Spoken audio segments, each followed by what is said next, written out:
بسم اللہ الرحمن الرحیم۔ السلام علیکم، دل ہوا چینل میں خوش آمدید۔ اللہم صلی علی سیدنا محمد وعلی آل سیدنا محمد وبارک وسلم۔ علماء تاریخ نے ان کے قتل کے کئی اسباب و محرکات بیان کیے ہیں۔ سب سے زیادہ مشہور یہ ہے کہ کسی بادشاہ دمشق نے اپنی کسی محرم سے شادی کا ارادہ کیا یا کسی بھی ایسی عورت سے جس سے شادی کرنا اس کے لیے حلال نہ تھا، تو حضرت یحییٰ علیہ السلام نے اس کو منع کیا تو یہ بات اور رکاوٹ عورت کے دل میں کھٹکتی رہی۔ پھر جب بادشاہ اور عورت کے درمیان محبت کا سلسلہ بڑھتا گیا تو عورت نے بادشاہ سے یحییٰ کا خون مانگا، تو بادشاہ نے حامی بھر لی اور کسی قتل کرنے والے کو بھیجا، تو پھر بادشاہ نے بما قاتل کے حضرت یحییٰ کا سر اور تشت میں ان کا بھرا ہوا خون عورت کے پاس بھیج دیا، تو کہا جاتا ہے کہ عورت فوراً اسی گھڑی ہلاک ہو گئی۔ اور ایک قول یہ بیان کیا گیا ہے بادشاہ کی بیوی کو حضرت یحییٰ سے محبت ہو گئی تھی اور ان کو بہت پھسلانے کی کوشش کی، مگر آپ نے انکار کر دیا، تو جب وہ مایوس ہو گئی تو کسی ہیلے سے بادشاہ سے اس کا خون مانگا۔ پہلے بادشاہ نے انکار کر دیا، پھر ہتھیار ڈال دیا اور قاتل کو اور آپ کے سر اور آپ کے خون کو تشت میں عورت کے پاس بھیج دیا۔ اور اسی معنی میں حدیث وارد ہوئی ہے کہ ابن عباس رضی اللہ تعالیٰ عنہ سے مروی ہے کہ رسول اکرم صلی اللہ علیہ وآلہ وسلم نے جب معراج فرمائی تو آسمان میں حضرت زکریا علیہ السلام کو دیکھا، تو آپ نے ان پر سلام کیا اور کہا، اے ابو یحییٰ، مجھے تم اور یحییٰ کے قتل کے متعلق خبر دو، کیسے ہوا اور کیوں آپ کو بنی اسرائیل نے قتل کیا؟ تو عرض کیا، اے محمد، حضرت یحییٰ اپنے زمانے میں سب سے بہتر تھے، سب سے زیادہ حسین اور خوبصورت روشن چہرے والے تھے اور تقوی و عزت میں ایسے تھے جیسے ان کے متعلق خود اللہ نے فرما دیا۔ وہ سردار اور گناہوں سے رکنے والے تھے اور عورتوں کی ان کو بالکل خواہش نہ تھی، تو ایک عورت کو ان سے محبت ہو گئی جو بنی اسرائیل کے بادشاہ کی بیوی تھی اور تھی بدکار، تو اس نے آپ کی طرف پیغام بھیجا۔ اللہ نے حضرت یحییٰ کی حفاظت رکھی اور وہ باز رہے اور اس عورت کو قطعاً انکار کر دیا، تو عورت نے حضرت یحییٰ علیہ السلام کے قتل کا تہیہ کر لیا۔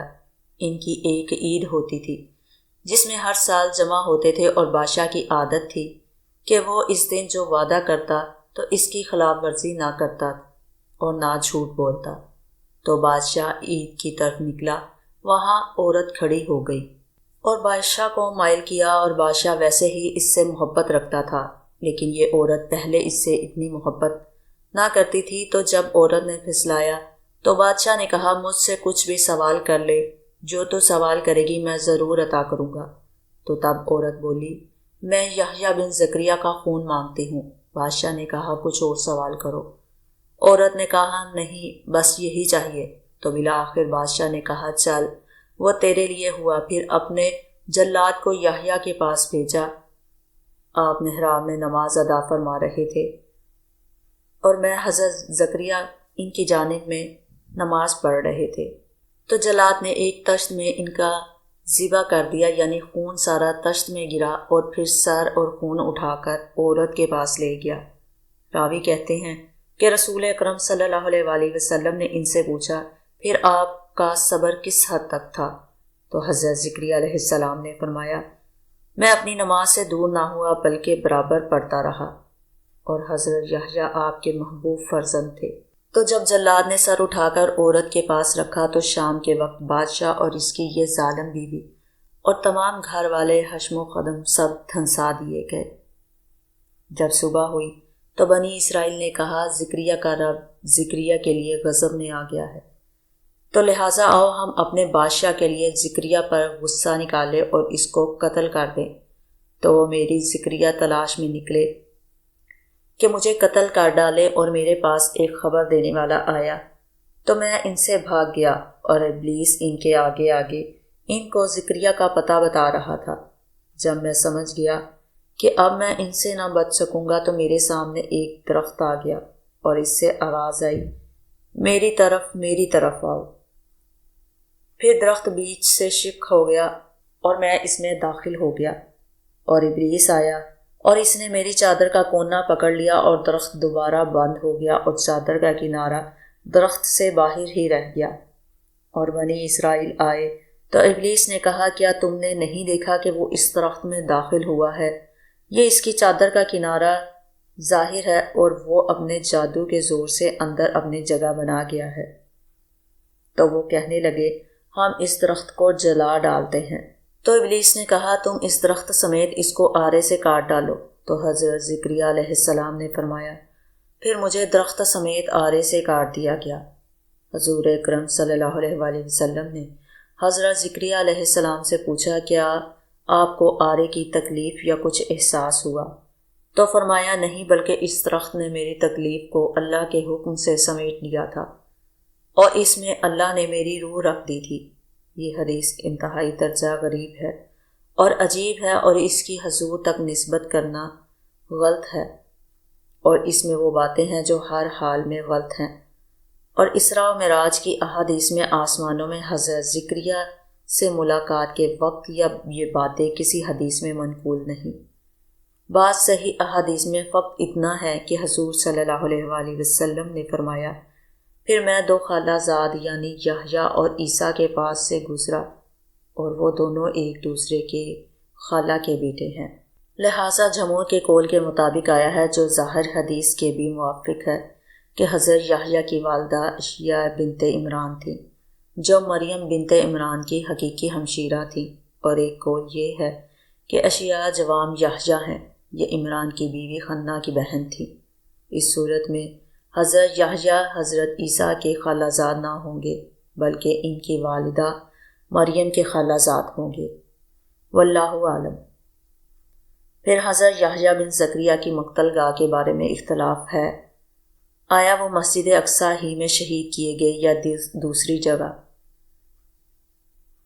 تو سوری امش سے وہ شملہ بن عطیہ سے نقل کرتے ہیں کہ بیت المقدس کی چٹان صحرا مقام پر 70 پیغمبر شہید کیے گئے، انہی میں سے حضرت یحییٰ بھی ہیں۔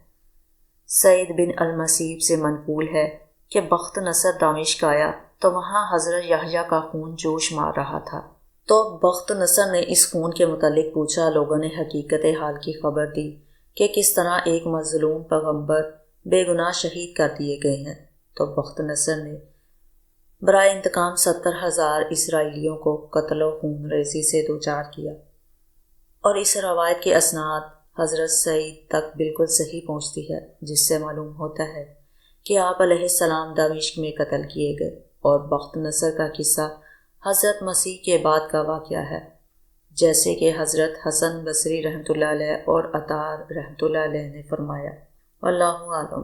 حافظ ابن عساکر نے ولید بن مسلم کے طریق سے زید ابن عقد سے نقل کیا ہے، کہتے ہیں کہ جب لوگوں نے دمشق کی مسجد بنانے کا ارادہ کیا تو قبلہ کے ستونوں میں سے جو مشرق کی جانب ہے اس کے نیچے سے حضرت یحییٰ کا سر مبارک نکالا گیا، اور میں نے اپنی آنکھوں سے دیکھا کہ کھال اور بال وغیرہ اپنی حالت پر بالکل صحیح سالم ہیں، کچھ بھی تبدیل نہیں ہوئی۔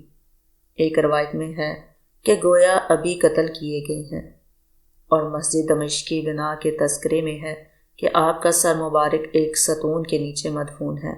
حافظ ابن عساکر کی روایت ہے، میں حضرت معاویہ کے غلام قاسم سے منقول ہے کہ دمشق شہر کا بادشاہ حداد بن حدان تھا، اس نے اپنے بیٹے کی شادی اپنی بھتیجی اریل جو سعید کی ملکہ تھی اس سے کروا دی، اور اس عورت کی ملکیت میں سے دمشق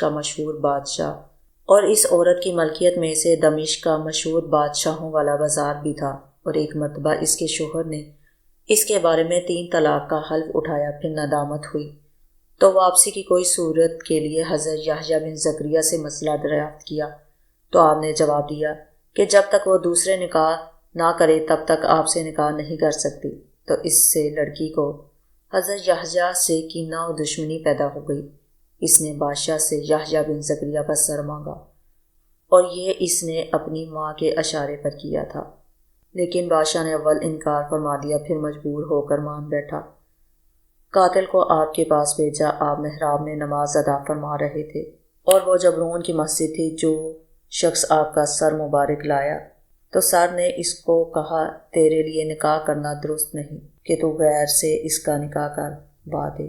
تو عورت حضرت یحییٰ کے سر کو طاق میں رکھ کر اپنی ماں کے پاس لے گئی، اور آپ کا سر تب بھی یہی بول رہا تھا۔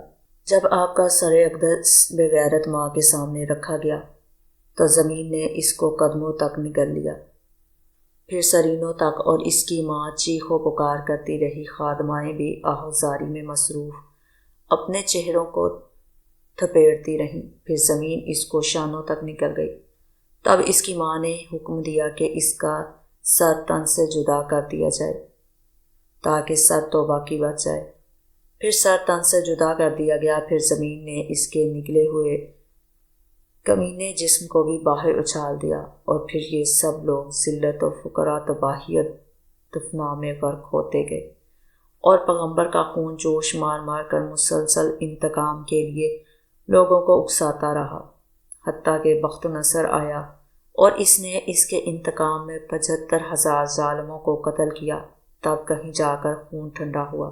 سعید بن عبدالعزیز اس کے ایک راوی کہتے ہیں کہ یہ نبی کا خون تھا اور برابر جوش مارتا رہا، حتیٰ کہ حضرت ارمیہ علیہ السلام اس کے پاس پہنچے اور اس کو کہا، اے خون، تو نے بنی اسرائیل کو فنا کر دیا ہے، اب تو اللہ کے حکم سے ٹھنڈا ہو جا۔ تو پھر وہ ٹھنڈا ہو گیا۔ پھر آپ نے تلوار اٹھائی، اور جن اہل دمشق نے بھاگنا تھا وہ بھاگ کر بیت المقدس اپنی جان لے گئے، لیکن آپ نے وہاں بھی ان کا تعاقب کیا اور ایک خلق کثیر کو قتل کیا جس کی تعداد شمار سے باہر ہے، اور بہت قیدی بنایا، پھر واپس پلٹ پڑے۔ تو ناظرین، یہ تھی آج کی ویڈیو۔ اگر پسند آئی ہو تو ضرور لائک کریں، اور اگر چینل پر نئے ہیں، ابھی تک چینل کو سبسکرائب نہیں کیا تو فوراً سے سبسکرائب کریں، ساتھ میں بیل آئیکن کو بھی پریس کریں تاکہ میری ہر ایک نئی ویڈیو کا نوٹیفیکیشن آپ کو سب سے پہلے ملے۔